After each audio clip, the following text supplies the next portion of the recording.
Hi. I'm Jim. We've been hanging out long enough, you probably worked that out. Okay, so normally when I do this, I stand up here and I do questions and answers because it's easier than just talking. And I don't really have a stand-up routine, so, but for it to work, someone has to ask a question. So, okay, good, we have some questions. We've got like a microphone right here, which we can use if you want to use. Okay, Come up to the microphone. Please, step up to the mic. Thank you for coming to MALCon. Oh, you're welcome. So for your audiobooks, James Morrison did a fantastic job. I was wondering if you had any input on his characterization, or if it's all of him. My input was mostly along the lines of them saying, we want to have Spike from Buffy the Vampire Slayer read your books. And my input was me doing a Snoopy dance. Thus ends my input. Actually, the biggest thing they do is they call me before each recording with a list of words and ask me how to pronounce them. And then I have to go through phonetically and confirm this is how you pronounce each word, which works out wonderfully when I put words in that I don't know how to pronounce. So when James gets things wrong, I think before books 7 or 8, it's his fault, and after that, it's my fault. So, yeah, no problem. Please, just come on up to the mic, and we'll go down the line. So, are you thinking of like revisiting the Codex Alera, like that world at all? I can. There's some good places to go back, and I'm sorry I don't respect you guys enough just not to skip having caffeine here. It's necessary. I can go back to that world, and there'd be some good places to go back and tell stories.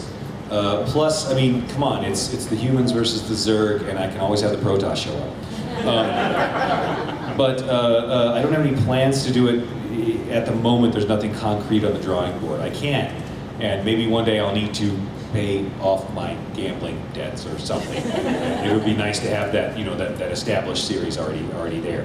But for the moment, no, not so far. Yes, sir. The name of the upcoming book, next Harry book, is Peace Talks. Mm-hmm. Back in White Knights, Lara told Harry that she will destroy him with peace. Are they related? You can't really think I'm gonna answer. I thought it might be general enough you could say maybe. Why would I do that? I just ruin your fun. I'll say Lara's in the next book and leave it at that. Okay. Okay. Aeronaut's Windless I loved a lot, and it seemed like you put a lot of detail into the ships and into the ship battles. Did you do a lot of research for that? Sort of. I watched Master and Commander a lot. I enjoy that kind of book. My favorite of the Trek movies is Trek 2 because it gets very hornblower in Trek 2 in the ship-to-ship battle. Yes. And it's the hornbloweriest of the Trek stories I think that we've seen so far. But yeah, I mean, Horatio Hornblower is a favorite character of mine. And then you get on to Captain Aubrey. You follow up with that, and David Weber's Honor Harrington books have been a great deal of fun.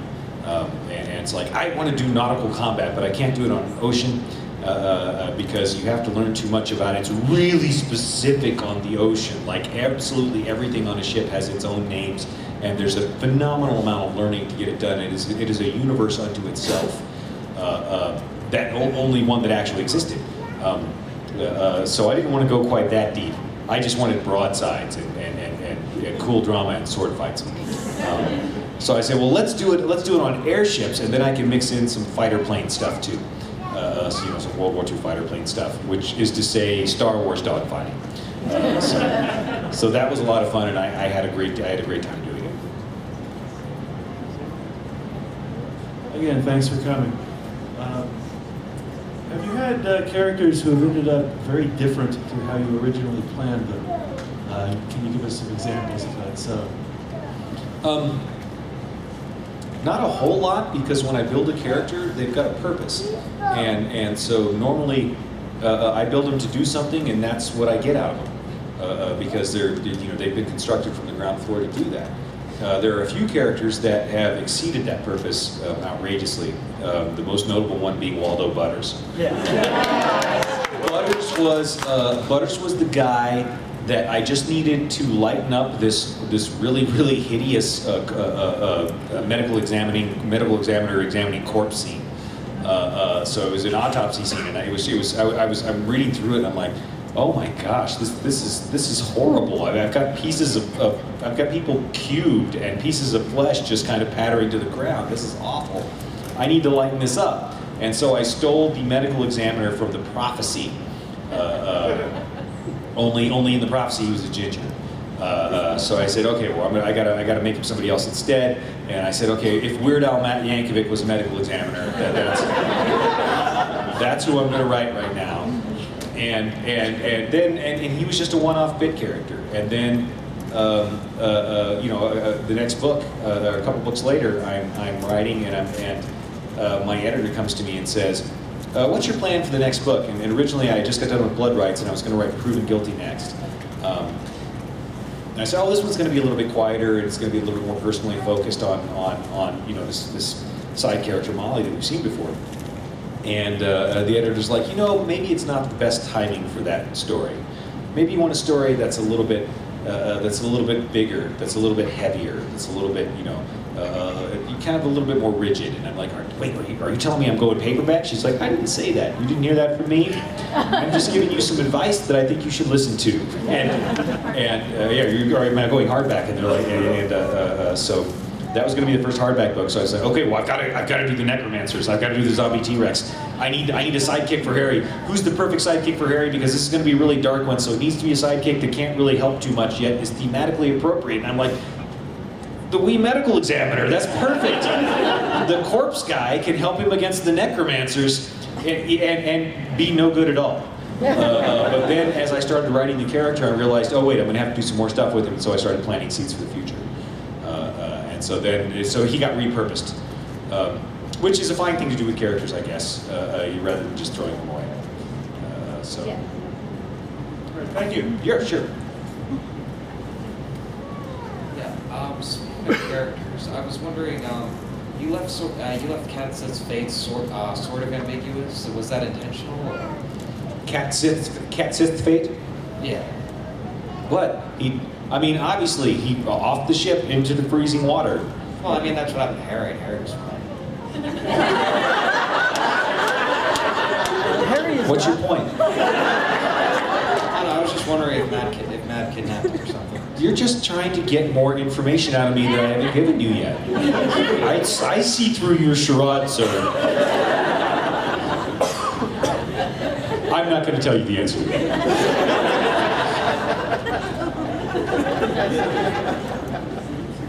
Hello. Hello. I was wondering if you could give us any information on the next Cinder Spires book, like anything at all. The next Cinder Spires book is called The Olympian Affair. It's the two spires have begun the opening stages of a war. Nobody's eager to commit all their forces yet. They're still trying to figure out who they can recruit to their team to help them. And the next book is going to be concerned with, especially with figuring out where Spire Olympia is going to come down on the side of the war. And so we're going to be going off to Spire Olympia. It's a diplomatic mission and will be peaceful. Because, they always are. But we'll get to see a little bit more. We might get to go to the surface a little bit in this one. And just sort of generally speaking, we'll get to see more of the world, which is much bigger than Spire Albion. Spire Albion is very much the vanilla part of the world, and so now I get to start doing some more, because you can't just start off in the wackiest part of the world. You've got to start off with the touchstone, and so we've started off there, and now we can start doing progressively more fun stuff, which is to say, stuff the characters will not like. So, Thank you. very welcome. I I was wondering what version of D&D is your preferred, and is there a difference between being a DM and a player? My preferred version of D&D is Warhammer Fantasy Roleplay. That said, every version of D&D, except D&D 4, has its own charm and its own strengths to it that and its own kind of fun. D&D 4 also had its own kind of fun. It just wasn't the kind of fun that I enjoy. But I enjoy Warhammer Fantasy Roleplay. I enjoy the fact that I think there's a little bit more personality written to the rules.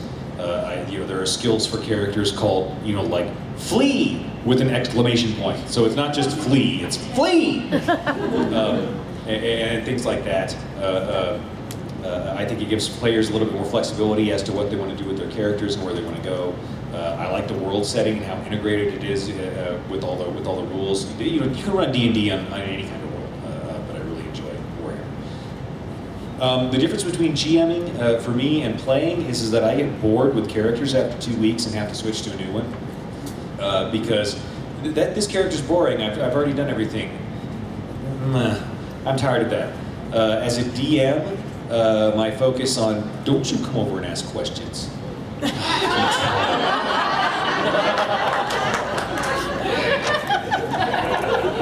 All right, we're going to take lots of time for the rest of you so that Kitty doesn't get a chance. As a DM, I find that my writing has made my DMing worse. So a lot of times I will do my best to cliffhang the ends of sessions. I'll do things that are specifically designed to torment characters and give them a hard time. So I do everything I can to troll my players that way, on the psychological level. It's just a question, and I usually have great success in doing so unless my son is playing, because his counter troll game is strong. But anyway, so there you go. Hi. Hi, at what point did Ebenezer find out Harry existed, and does Ebenezer know Thomas is his grandson? First part of the question, not until it was too late. Not until after Justin. It wasn't until after Justin's death that he was able to find out. As far as Thomas, stay tuned. Hey. Hi, Jim. You spilled a little bit of penning on me last year. It was awesome. You're welcome. So my question for you is, a lot of the gods like Mab and Titania, it's implied that they used to be human to achieve something through a dark hollow. Their mortal identities, are these people that are mortals either in fiction or in fact that we actually would know who they are? Some of them you would know who they are, because some of them are historical people that have done things. Not all of them, because a lot of times the people who really get things done are not the people who show up, whose names you know. It's like some of the most critical events in the world. The guys who recovered the Enigma machine in World War II. Do you know their names offhand? I mean, you know Winston Churchill, you know Eisenhower, names like that, Patton's name. But the guys that turned the course of the war for the entire planet, they're not as well known. You could probably go find it out, but they're not the names that are on everybody's lips and in every textbook. And it's the same thing with with supernatural history, with the way I write it as well. Some of the people are famous, some of them not so much. But yeah, and not all of them were human at one time. Mab and Titania were, but not everyone.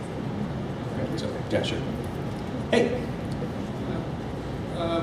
Within each of your novel series, writers put something of themselves in a lot of characters, but they're all your children, and you have a way of bringing them to where they are. But which of the characters have you put the most of yourself into? Which would you consider, if you were to cast yourself in these universes, which one, in each one, which character would you be? Oh, God.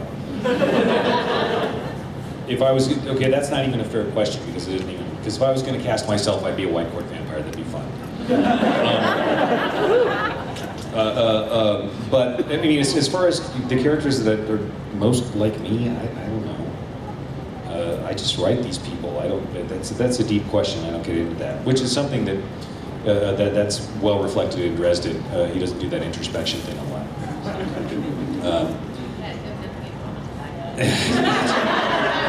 Shut up. Just shut up. I don't know.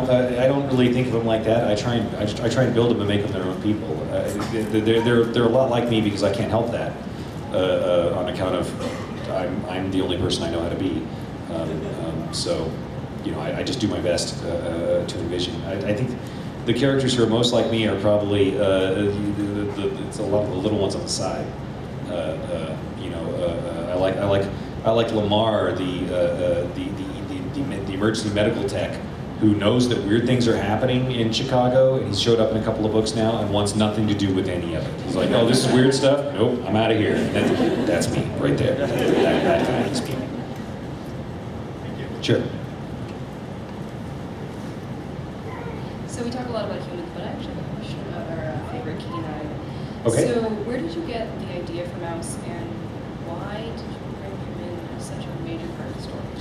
Okay, in the first place, the reason to give Harry some kind of guardian was that his world was getting progressively more dangerous, and I wanted it to be believable that he could survive the rest of the year when he wasn't on screen.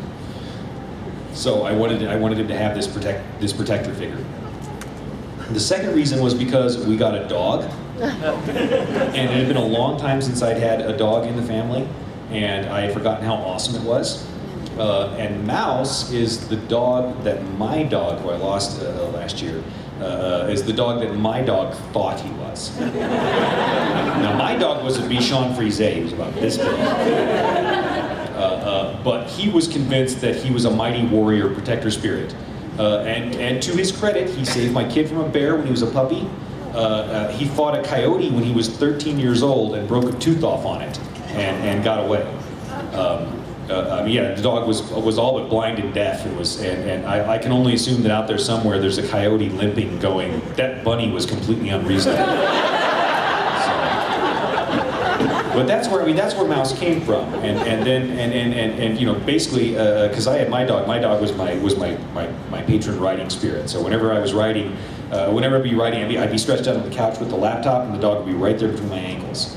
That was his job. And so I wrote my dog into that, and that was the dog that my dog thought he was. I never had the heart to tell him that he was a little French dog.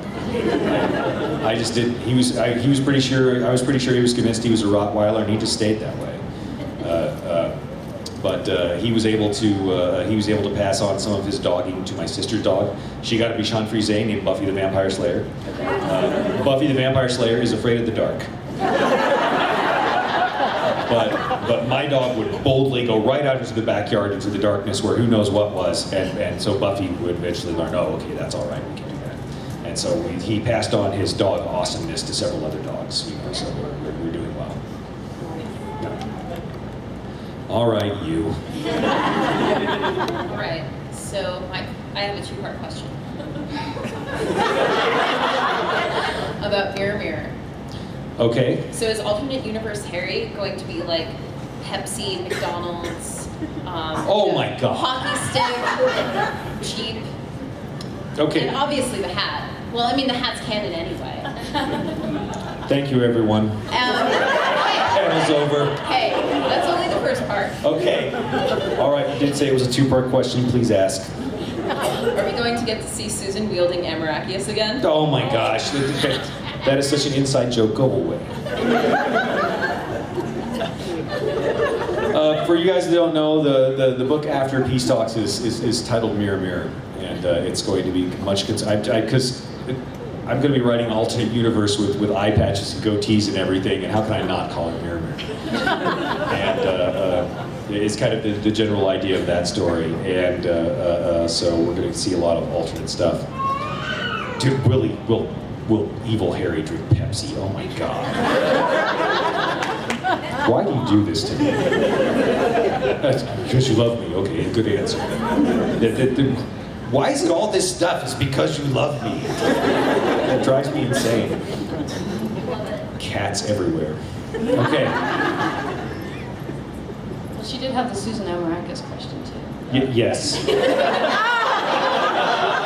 And we're not going to touch that as there are underage people in this room. The inside joke on that one is just disturbing.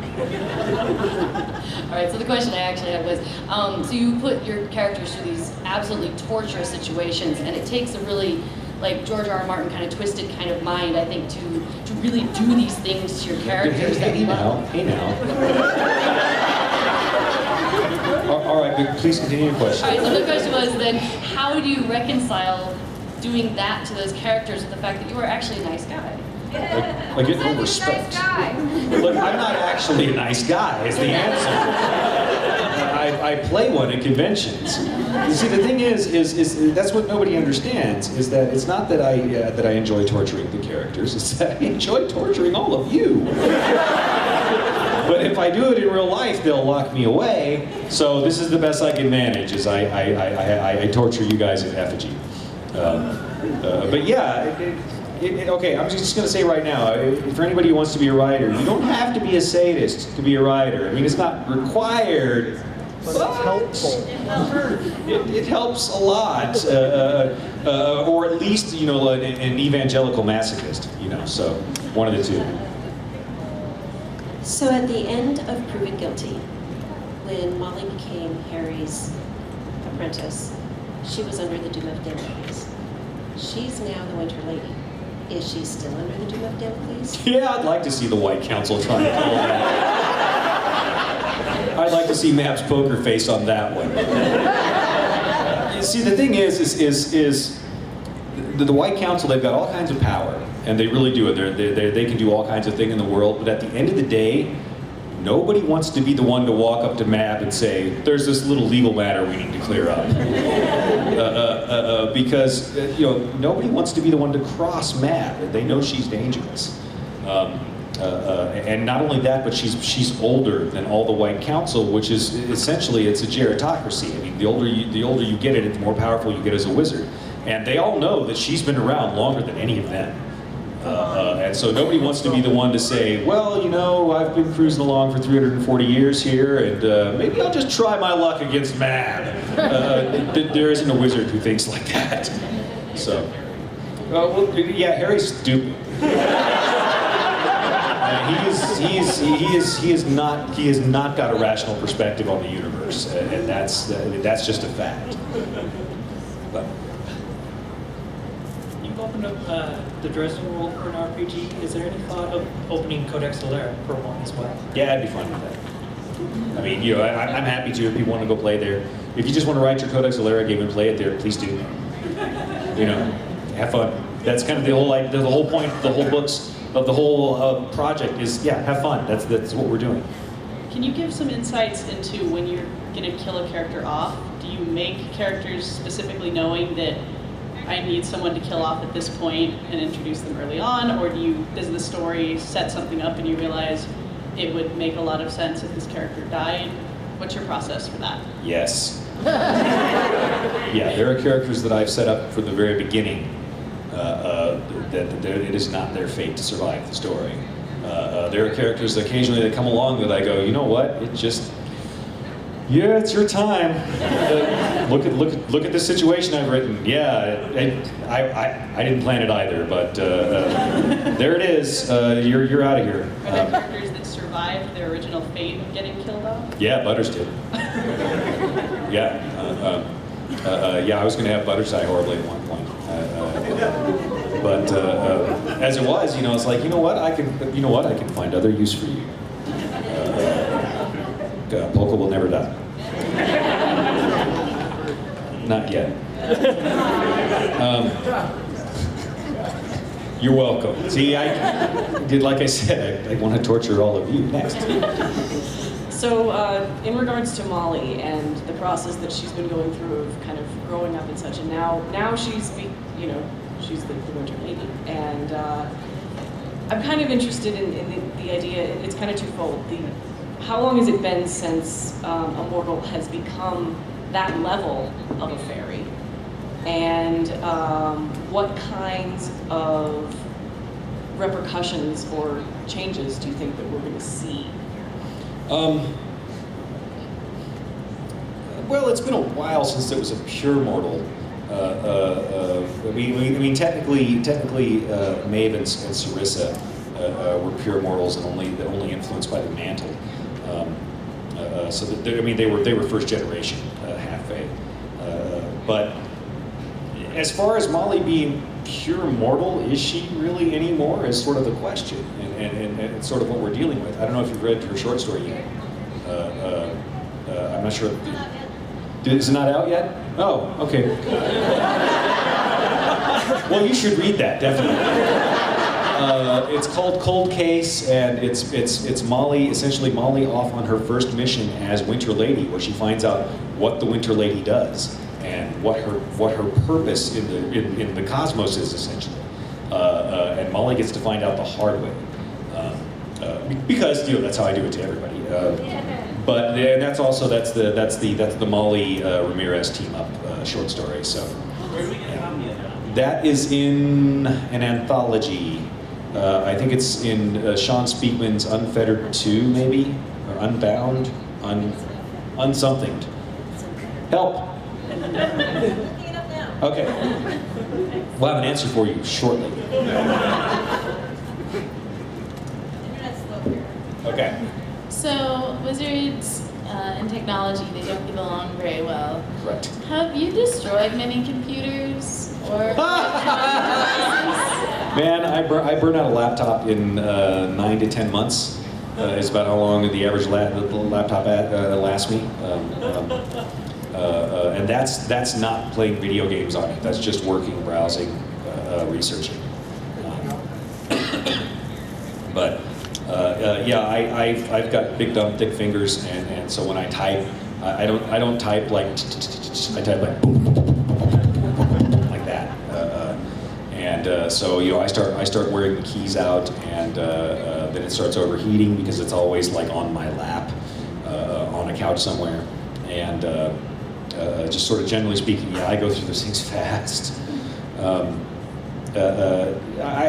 really terrible with any kind of machinery that requires regular maintenance. So I'm trying to get better about that because it seems like the adult thing to do. But I have destroyed so many lawnmowers just by not really noticing that chain in the yard. That kind of thing. Yeah, me and machinery have not been bestest of friends. I had a chainsaw for a while that was, I survived that. And now I use axes because they're much more reliable. What's that? Shadowed Souls. Shadowed Souls. Oh, that's right. That's the one that I did. Okay. I thought it was the Butter story in that one. The Butter story went to Sean. Yeah, that's the Shadowed Souls anthology. It's about mixed people who are. The general idea is to have it be about people who are essentially not really pure heroes anymore. So that's why I put Molly in there. And that will be out later, November 1st. So you can see Molly on her first mission as Winter Lady and see what her job is. And yeah, I wasn't quite entirely sure what her job was until I got done writing it. And then I was like, oh, golly, I am a sadist. So. Hello again. Going back to that question about the Molly and the Doom Dad, what was the Winter's Council's reaction when they found out that Harry, their black sheep, and then his apprentice were now like the two most powerful people in the Winter Court? Oh, and not only that, he's also in charge of the damned island full of monsters. He's also taken over Monster Island. What do you think their reaction is? You look at Harry from the exterior, oh my gosh, he's the new Dark Lord. That's the new Voldemort. And he is on the way. You know, and not only that, but he's secured his position with Mab now, so you can't cross him without crossing Mab as well. You know, not only that, but yeah, his apprentice is even more highly placed than that, so he's trained the next person up the line from him in the chain of command over in Winter. Not only that, but he's obviously got some kind of relationship with the new Summer Lady, and also the current Summer Knight.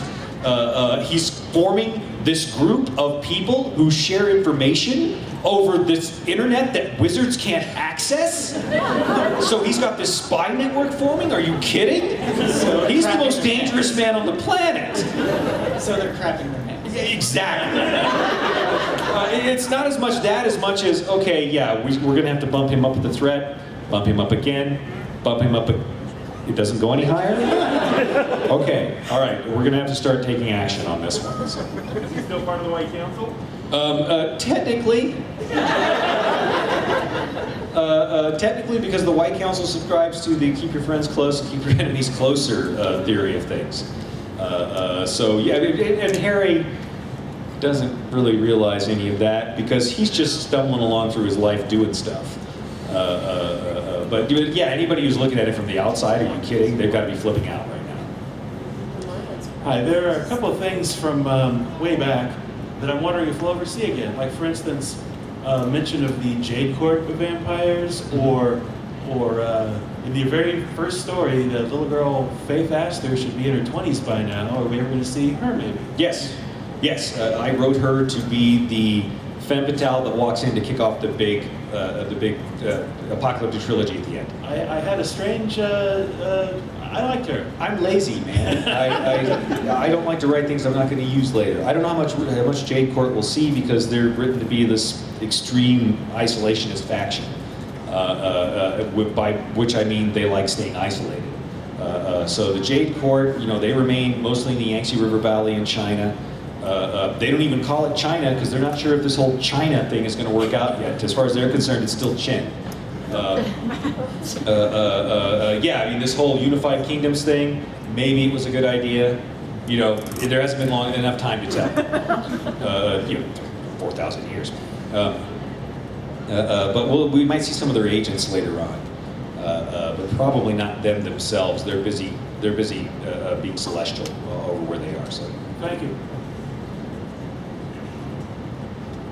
When are you planning to have Michael and Charity find out about Molly? That has to happen on stage because, I mean, it would be so much easier if she came out as lesbian than what she's going to have to do, and she's been frantically hiding it. So yeah, that'll have to happen on stage. I'm not sure exactly when it'll happen, but I won't cheat you guys at that because that'll be too good. So awkward. You can be the mightiest fairy queen ever, but mom and dad are there, and it's just humiliating.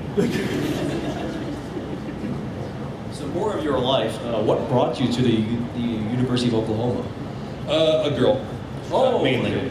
okay. My ex Shannon was going to OU, and I thought that was a fine idea, being 18 at the time. And at that time they were buying National Merit Scholars. That's the only word for it. They were buying National Merit Scholars. If you went, you got a full ride and $2,000 a semester. Just, you know, throwing around money. So I showed up there and you know, was in the honors dorm for a while, and because they were giving me lots of money, so that seemed like a much better idea than paying other people lots of money to go to school. Somebody would pay me, yeah, I'll do that. You know, thank goodness for standardized tests. I've always been good at those. Boomer, thank you. Boomer Sooner. That I could never get behind Boomer Sooner because of the football players. Actually, dealing with the football players on the campus they were the kind of guys who, when they would go into the bathroom, would stand like this. And they took up 3 urinals, and they didn't really think anything of it. You know, that was just kind of who they were. But Michael's kind of been an interesting perspective into the world, and I was just kind of wondering what your inspiration for him was. For Michael? Yeah. I wanted to, my inspiration for Michael was reading the Sheep Farmer's Daughter series by Elizabeth Moon, which is that right, Elizabeth Moon? I think so. which is it's a series about a paladin, and it's one of the better paladin series I've ever read. And I'm like, you know what? I want to do a paladin. I want to do somebody who is righteous, not self-righteous. You know, someone who walks the walk instead of talking the talk. And so I wanted to drop Michael in as somebody who was very near a paragon of Christian and Catholic ideals, not of Christian and Catholic dogma. And that's where that character came from. You know, somebody I wanted to get somebody who was, you know, very close to being a really, really good human being. And I wanted him to be there, especially as a contrast to Dresden, because I knew that Dresden is always messing around in these murky areas. And I wanted somebody for whom that was not an issue. Going into the murk has never been an issue for Michael because he's a different person from where he stands and the way he looks at the universe. That is not what he's going to do. But he's also never going to be the guy that has to make the hard, horrible choices that Harry sometimes has to. You know, and the question is, you know, is he avoiding responsibility, or does his belief allow him to create other options that aren't hard and horrible choices? You know, how does that work? And I don't know. I wanted to write a story about it. Maybe I could figure something out. But yeah, I mean, Michael's the guy I wish I was. You know, I think he's the guy a lot of people wish they were. Yeah, no problem. So you mentioned in one of the books that Molly has like an 8-figure account in her bank account right now. Yes. Does Harry get paid for being the Winter Knight, or does that just not Are you kidding? No, he can go ask for things. Harry already did get paid for being the Winter Knight by being given a bunch of power. The She are hyper focused on obligation and keeping the sheets balanced, especially winter. Summer you can get a little bit more emotional and do some nice things and not hold anybody accountable for it. But in winter, everyone accounts for everything. So I mean, sure, Harry, they could pay Harry, but he would have to go live on and you know, he would have to be working shifts and doing things on their time and so on. As it is, you know, Mav's just made a deal. When I need you, you show up. You know, he's kind of a consultant now, and he's been paid in power. Plus, he reaps a bunch of side indirect benefits of being Mav's, you know, strong guy, such as the White Council not just obliterating him. You know, that would be declaring a war. Can't really do that. Damn it! We should have killed this guy when we had the chance. That's what a lot of people in the White Council think. Even the people who kind of like him, you know what? Maybe we should have killed this guy when we had a chance. You know, they've seen too many bad wizards come along. You know, everybody who's worried about Harry is looking at him thinking, man, that's Kemmler again. And it's just a matter of time before he starts digging into bad things. You saw what he did with the dinosaur. So, but yeah. But yeah, they're not going to pay him. That'd be too easy for Harry. Harry's the Charlie Brown of urban fantasy, man. He gets to open his treat bag at after they get away and go, I got a rock. So the Dresden Files Kickstarter finished a few months ago. I was wondering if you had a chance to play the game yet. No, I have not. The cooperative card game, I guess I could maybe play that one. I can't play the role-playing game. I'm like the one person on the planet who cannot play the role-playing game. Yeah, I mean the cooperative. Yeah, I haven't got a chance to play that. I need to go. I need to find a convention that me and Fred are both at, so I can sit down with him and have a chance to play. But yeah, but I can't play the role-playing game. I'm a power gaming weasel, so imagine trying to GM me at the Dresden Files role-playing game. You know, no, it is that way, and I'll write it that way in the next book if I have to. But at the same time, if I'm the GM, it's too much like work. So, I gotta torture more people. Sure. Hello. Peter wants to know what you think about writing dystopian futures. Dystopian futures. I think if you really want to write a dystopian future, try and write a utopian future, and then you'll get a dystopian future. You may not realize it that you have. Dystopian futures, they're fun. Really, that's all about, we're human beings, how can we screw up a perfectly good future? Because it's just a matter of how we're going to do it. It's not a question of when or if. I mean, things are getting better. We're doing pretty good overall, but we're people, and we're going to screw things up as we go along the way.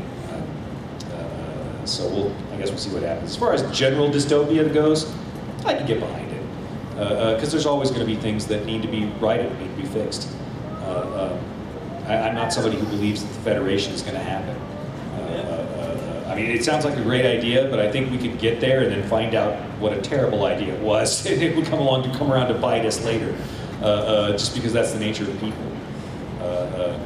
Really, the best we could do is hopefully to leave each other alone a lot, and as long as we're not walking on each other's toes, and then we just kind of go do our own thing without, starting wars over it, then it should be okay. That seems to be a reasonable goal. You know what? Leave me alone. Yeah. Okay. That would work out. So good, you're not going to put anybody into a big coliseum and make them battle? Like I haven't done that already. I probably won't do it with children. Oh God, yes I will. Yeah, I'm gonna. One of the projects that's gonna be sometime in the middle term future is gonna be the Maggie Dresden goes to school. She's going to go to St. Mark's Academy for the Gifted and Talented, which Harry's going to try and get him to rename Resourceful and Talented, and they won't. But it's where a bunch of the supernatural kids go to school, and the kind of the science of the area. And there's an unspoken rule in place that we let the kids sort things out themselves. We don't get involved in the kids' problems. So as long as nobody dies, the kids sort it out. And but what the grown-ups don't know is that there's this pantheon of monsters that can only interact with children and that you don't remember after you grow up. Because child culture is this thing that exists all by itself. I didn't really realize this until I had a kid of my own, and he came home from school singing one day, and I realized I had never taught him Jingle Bells, Batman Smells, Robin Laid an Egg. But that song, other kids had taught him that, and that song had been alive and stayed alive in school, over 20 years within this child culture that continues existing that I didn't really remember or think much about after I grew up. I was busy with grown-up things. And I'm like, well, let's do that, but with monsters. And so we'll have Maggie Dresden going off to school with Mouse as her service dog, and we'll have some other characters as well. And but poor Maggie, she's really dysfunctional. She's the weird kid at school. At the school for supernatural weirdos, she's the weird kid.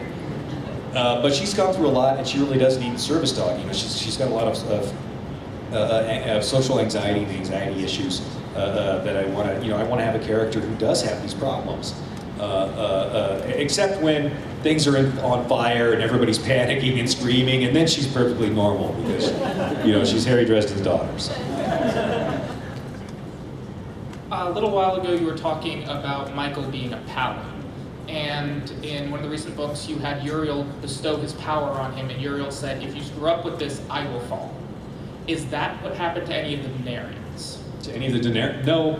The Denarians were all either people who, they were either angels who sided with Lucifer, or they were angels who did not get off the fence, or did not get off the fence in a timely enough fashion.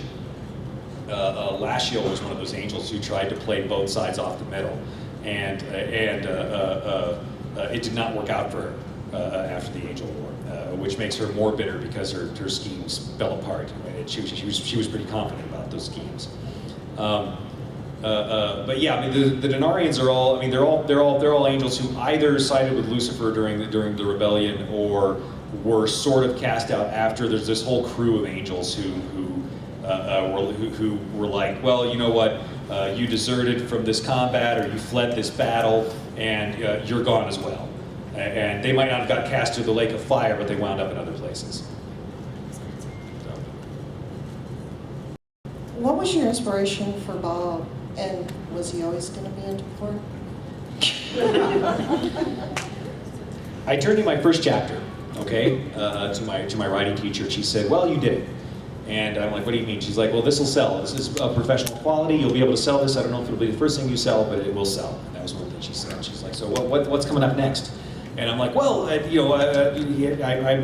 got this thing set up where Harry's kind of the consultant to the police, and so the police will be the dummies that he has to explain things to, because there's always there's a concept in writing craft called the joy of idiocy, which is you always keep an idiot on board so that the idiot can ask questions and your character can answer the questions. And that way the reader doesn't have to feel like an idiot because somebody else is doing that for them, but you're getting the information to the reader in a way that's not just an information dump. So Murphy is the idiot when it comes to a lot of magical situations. So Harry goes to her and consults. But sometimes Harry's going to run into things that he doesn't know because he's a young wizard. So he's going to have this consultant figure that he goes to so that he can be the idiot and have things explained to him. And my teacher says, all right, well, that sounds like a good plan as long as you don't make him a talking head.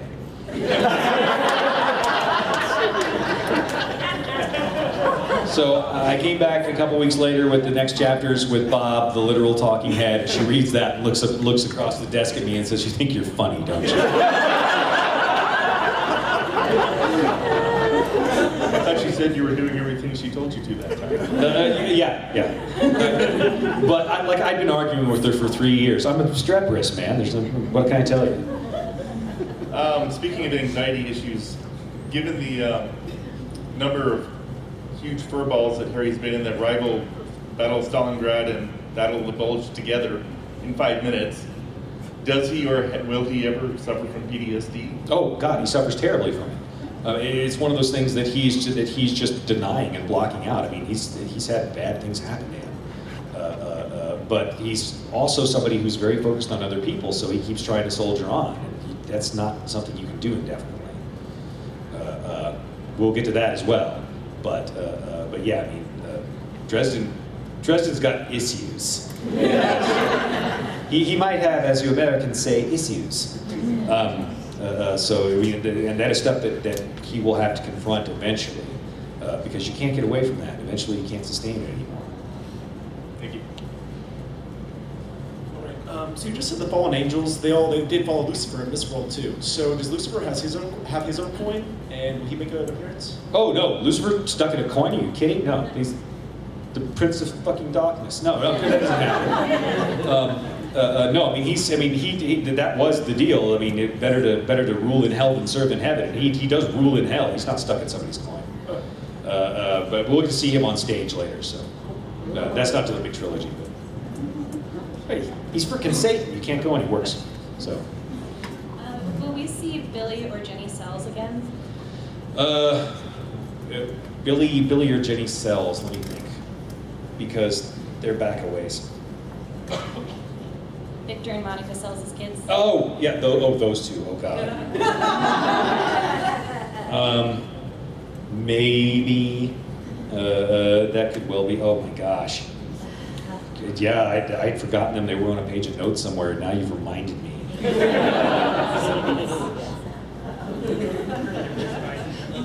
going to have to think about this. Yeah, thank you for that question. I'll work on it. Oh my God, we will.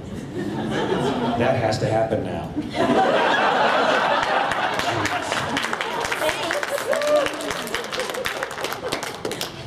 Because they're not going to have any different view on Harry than the White Council does. I mean, as far as they're concerned. But go ahead. So we all remember the first Dresden Files television show. And I'm wondering... I like the way you phrased that. The first Dresden Files television. Positive. Yes, exactly. Positive energy. So putting out positive energy, do you think that there's a possibility of a better version of that coming sometime? I'm gonna be conservative and say I think there's a possibility of another version of the show coming. I hesitate to say better because God knows it's Hollywood. I mean, I have the rights back now. The rights are out with a major production company. I'm not allowed to say who. When I'm not being filmed, I'll give hints, but I'm not allowed to say who. But we'll see. It's Hollywood. The way things work in Hollywood is that nothing happens, everything happens at once. But you can never, even if plans get made and things get lined up and people start naming names and talking about people, it's still nothing's certain until the check is cleared. You know, so we'll see what happens in the future. I know that if something else does happen, that I'm going to want to be on board as a consultant, if only to be able to say, hey, let me help. You know, let me help within the constraints that you have, make this as cool and as fan friendly as possible. Which, you know, is not something that I can necessarily be really good at helping on, but I at least want to know that I did my best to try. Before, it was like I had no contractual authority, I had no ability to input whatsoever other than just force of personality, which does not get very much done, you know. But if I'm on board and have like a paid position that I can say, hey, I'm the consultant and let's work on this together and let me give you some good ideas and so on, then hopefully I can add some more energy to it that will function in a positive way. And we'll see. If nothing else, Priscilla Spencer is going, you know, charging gangbusters ahead on her filmmaking career, and I'm pretty sure she's going to want to do Dresden Files, and once she gets established, eventually, anyway. So we'll see what she wants to do with it. God knows she does most of my fact checking as it is already, you know. So Priscilla, how old was Morgan in 1886? -3. Okay, well, I can't use him in this story. Thank you. You know, that's kind of what I wind up doing. So. All right, Jim, you have 10 minutes. 10 minutes left? Okay, and we're all out of questions? Oh, man, you're going to make me work for it. Okay. You kind of introduced the Venatori and that side of, and the thought process about gods and powerful beings going kind of extinct if they're not known. Is there any chance we're going to see more of that kind of side? I know Harry can't kind of be involved in what's written. Oh, the gods haven't gone extinct. They're just doing other stuff that clears a better profit than being gods, because that's a pain. You've got to listen to worshipers all the time. You've got to answer prayers, make appearances. There's PR to think about. You can't hire other people to do it for you. You know, it's not at all like being a rock star. You know, where you can hire other people to do that stuff for you. You can always be on the road, and people scream and worship you and throw their daughters at you and all kinds of things like that. Sports stars, wrestlers. Yeah. Yeah, like I said, we still got the professional wrestling episode to go, so. Hello again. I know you can't give a very specific answer about this, but when or if will we ever see what's inside Harry's soul that terrifies basically everyone whom he meets whenever he soul gazes somebody? I don't know, can you see inside your own? How do you get the measure of your own soul except by looking at what's around you? And yeah, other people do flip out when they see it, but also look at the world around Harry, the people in his life. What does that reflection say about it? You know, Harry's surrounded by people who used to be victims and are now out protecting people. I mean, he's surrounded by folks who at some point in their life were scared and horrified and didn't know what to do, and who are now, you know, knowledgeable and working together and generally, you know, doing more positive things with their life, because hopefully as a result of what he's been doing, in some ways, or they're dead. You know, some of them died bravely, some not so much, and you know, but you know, how can you tell what's the state of your own soul? I guess excessive navel gazing can probably reveal something. I don't know. I don't trust that though. People are very good at lying, especially to themselves. Much simpler question. What's your favorite line from each of your 3 series? From the Dresden Files, my favorite line is, "The building was on fire and it wasn't my fault." That's been my strongest opening. I'm very proud of that, craft-wise. You know, running along through a burning building carrying a box of puppies with flying demon monkeys throwing burning poo at him. That's it. Harry Dresden, ladies and gentlemen. From Alara, I don't know. I'd have to think about that one. I don't know. Probably some dialogue from the side characters. I enjoy that stuff. You know. look at Mandos. He knows how to go out with style. You want style? I'll strangle you with your best silk shirt. You know, like that. Let's see. From the Cinder Spires, it's I need you to move. I need you to move any problems out. I need you to, if there are any problems, I need you to go over, around, under, or through them. And I'm not sure I know how to do that. I'm not sure you know how to do anything else. You know, that's my favorite bit from that so far. I did add some of the cat dialogue because cats are well, they're so easy. They're so easy to steal scenes with. You know, Raoul lecturing Bridget about climbing a rope while he's riding on her shoulders all the way up. You know, Raoul checks in at 30 pounds, so you know, him bitching at Bridget about climbing ropes. It's perfectly simple how you climb a rope. You just climb it, you know, like that. But cats get to be jerks and get away with it because they're adorable. So I'd heard you'd written a short story for Larry Correa's Monster Hunter anthology. Yes, what I was did. it like writing in another universe, not with your own? Tremendous fun. I wrote a short story about the janitors at Monster Hunter International headquarters in Cazador. And so there's all these epic monster huntery battle Cthulhu gods and stuff. People are, you know, werewolves and Frankenstein monsters and whatnot around. I mean, all these huge, iconic, epic folks. And I wrote about the janitor. So I like to think of it as the Xander episode of Monster Hunter International. But it's great. I mean, there's little it's called Small Problems. And I had a tremendous amount of fun writing it. It's one of the better short stories I've written, I think. So I enjoyed it a lot. And Larry got plenty of giggles out of it. And I got to have lots of lots of the stars of Avengers come in and make cameos in Agents of S.H.I.E.L.D.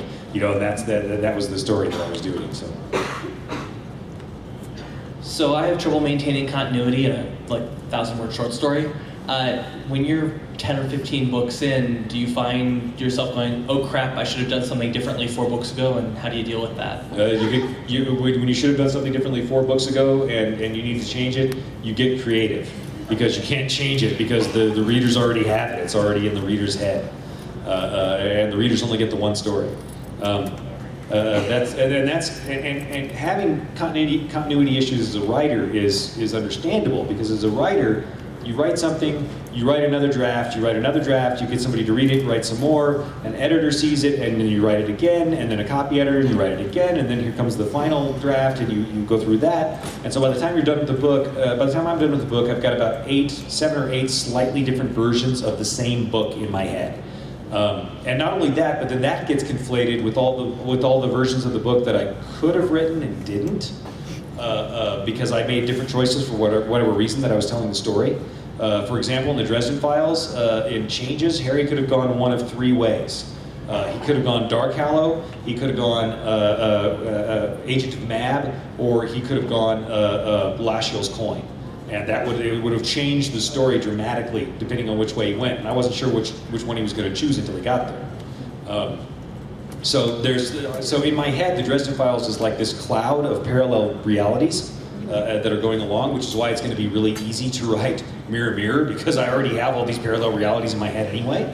This is just going to be one of them. That is one choice different than the Dresden Files, than the mainline Dresden Files. Which I always love doing, changing one little thing and following the chain of consequence of that choice. It's great fun if you're, into that sort of thing. Train of thought derailed. Sorry. Oh, continuity.